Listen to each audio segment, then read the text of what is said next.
Okay, so it's finally happening. My very first ever record review for Our Mind on Music.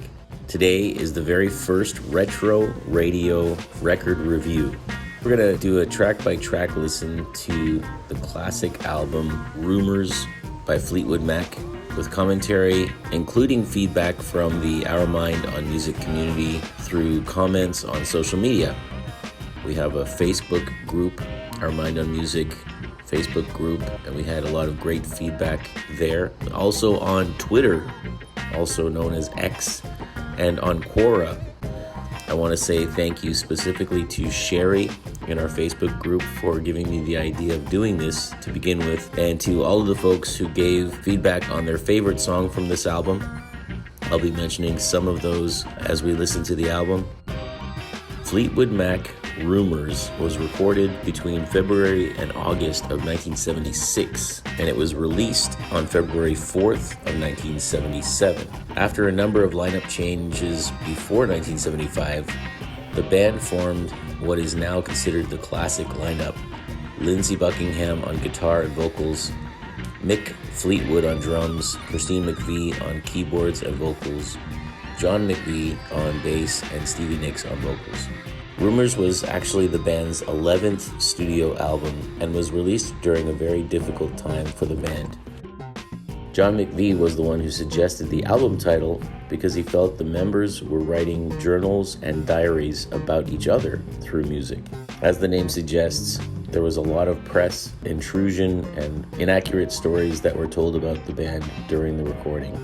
Mick Fleetwood looks back on the time as a time of tremendous emotional sacrifice. Still, Rumours became an instant commercial success, selling over 10 million copies worldwide within just a month of its release. The album won Album of the Year at the 1978 Grammy Awards, Diamond certified in several countries including UK, Canada, Australia. In the United States, it's certified 21 times platinum. As of February of 2023, Rumours had sold over 40 million copies worldwide, making it the 6th best-selling album of the 1970s and the 9th best-selling album of all time. So let's get started. Let's look at each track by track. Track 1, Secondhand News, written by Lindsey Buckingham, also lead vocals, Lindsey Buckingham.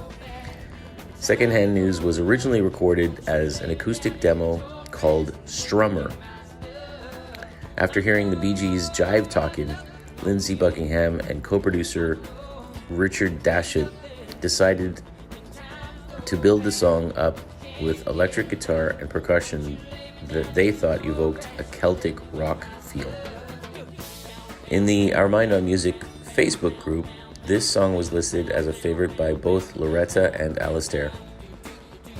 I know it's hard to pick a favorite on such a great album, but I do appreciate that people took the time to do just that. Here's Secondhand News, written by Lindsey Buckingham and featuring him on lead vocals as well.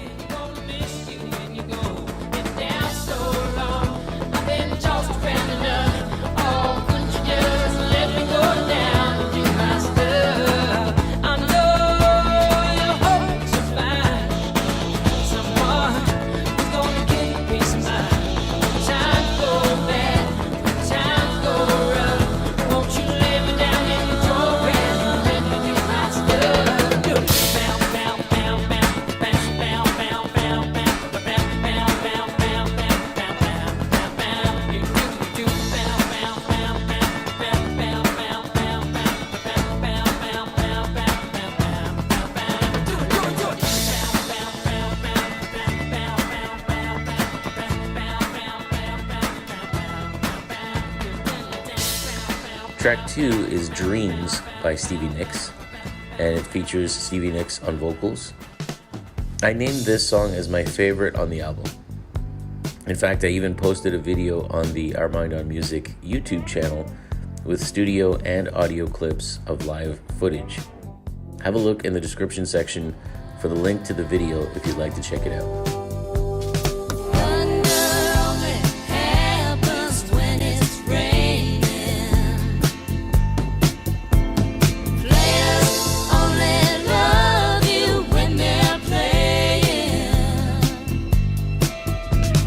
Women, they will come.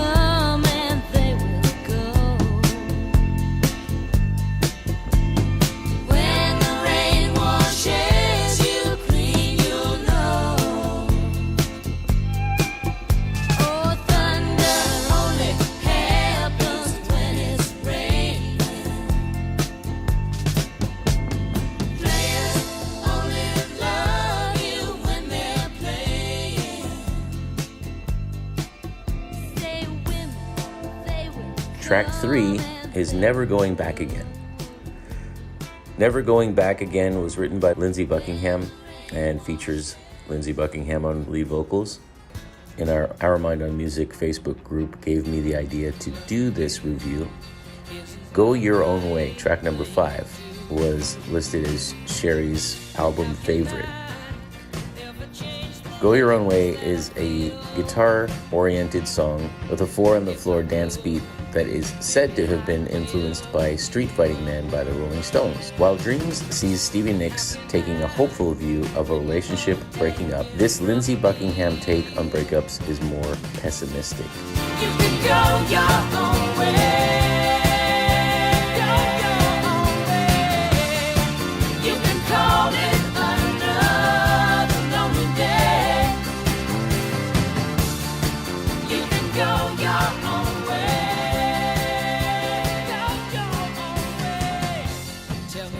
Track number 6 is Songbird, written by Christine McVie and sung by Christine McVie. After the high energy of Go Your Own Way, Songbird serves to bring the whole album down to a beautiful calm as the last track on side 1. For you, there'll be no more crying. Christine McVie wrote this song on a 9-foot Steinway piano. She referred to it as being about nobody and everybody in the form of a little prayer. Co-producer Ken Calais suggested Songbird needed a concert hall's ambience, so the song was recorded during an all-night session at the Zellerbach Auditorium in Berkeley. This was the favorite off the album for Tony on the Facebook poll of best songs from the album. And the songbirds are singing like they know the score. And I love you, I love you, I love you like never before. Side 2 of the album opens with The Chain.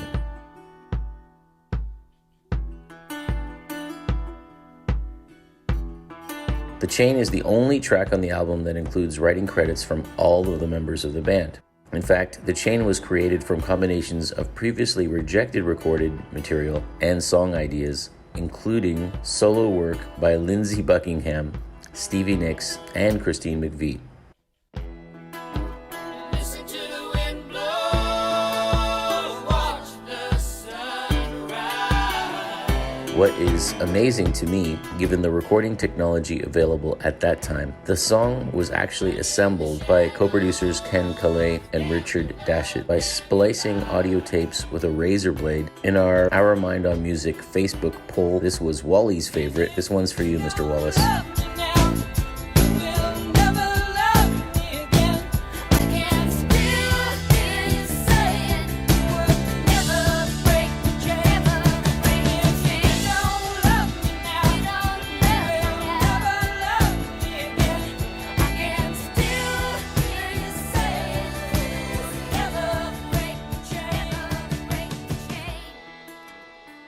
Song 2 on side 2 of the vinyl album, You Make Loving Fun by Christine McVie, also featuring Christine McVie on lead vocals.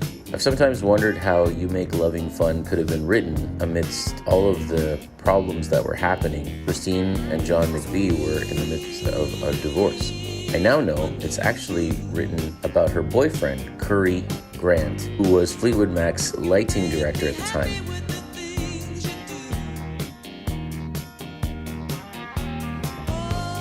Inspired by an R&B sound, You Make Loving Fun has a simpler composition style than many of the songs on this album and features a type of keyboard instrument called a clavinet that was popular in recordings of the time.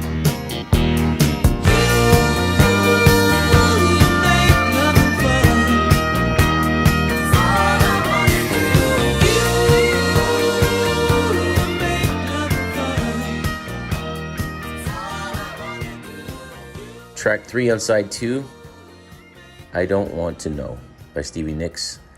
It features Stevie Nicks and Lindsey Buckingham on lead vocals.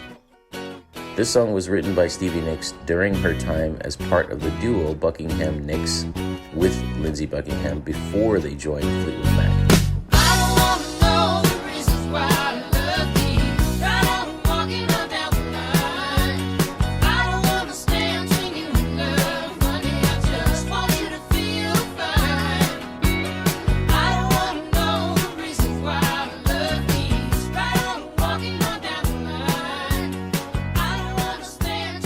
While the band was working on Rumours, they decided to use I Don't Want to Know as a replacement for another song Stevie Nicks had written called Silver Springs, because they felt Silver Springs didn't fit on the album.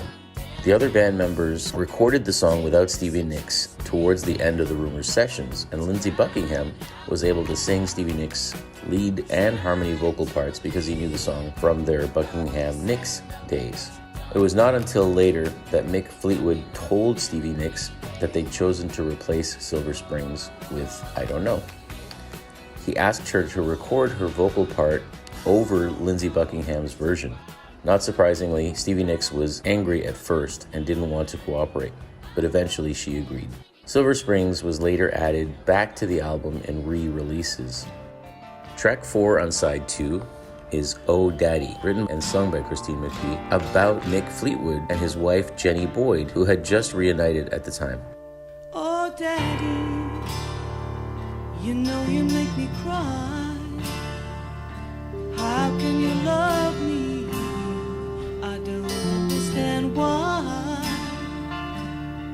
Oh Daddy, if I can make you see, if there's been a fool around, it's got to be me.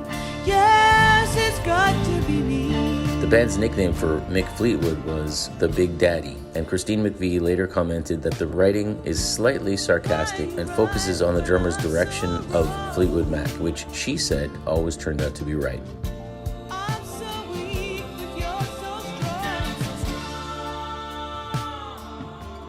Everything you do is just alright. Stevie Nicks provided the final line, And I can't walk away from you, maybe if I try.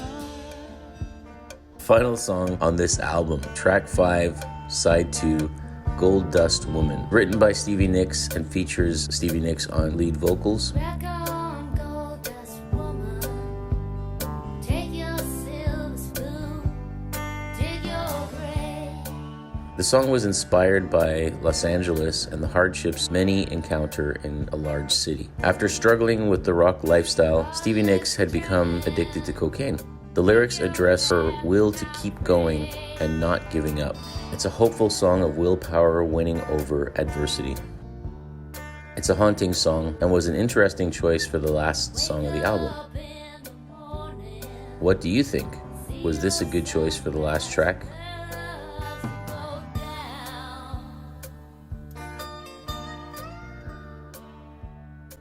I hope you've all enjoyed this episode as much as I enjoyed bringing it to you.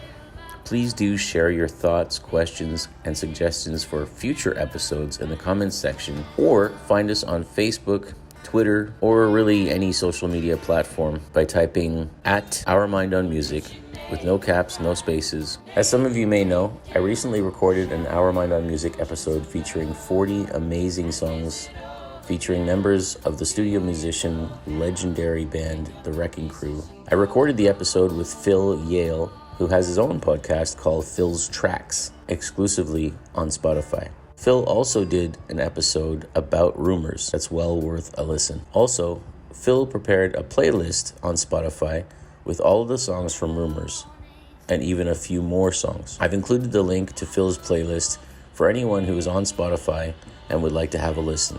If you're not a Spotify user, you can check out the full album uninterrupted on the Our Mind on Music YouTube channel. Again, the link is available in the description section below. Thanks everyone for listening. I hope to hear from you soon and to more sharing on all things music. Take care. Have a great week.